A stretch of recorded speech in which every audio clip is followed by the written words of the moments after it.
Cutu kal bentukin akaweng tuasi Kaher mi vialte kakapekti Ramhing la kakabauter Tin hunti ponga akarshai Tazang tar kakapekira kakam bentukin aman mi Lama akarshai Atuk bik mi mui nang hor quang chungin kalmaning lo Bawi pa zaman ka tilai lo Zay chatya nang mani Naka umpi na tiang thun le na tan boni Kanaan ka ngamta karal na may ka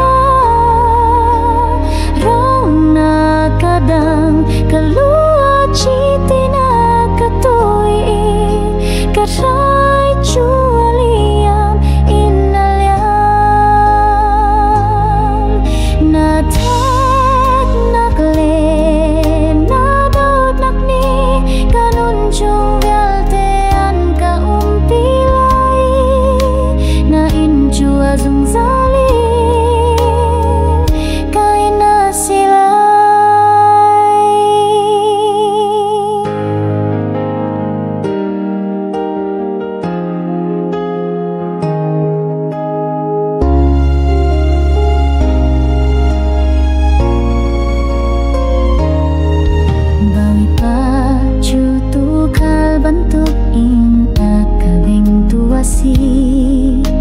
Kaher mi vialte kakapekti Ramhring la kakabauter Tin hunti pon na akashwa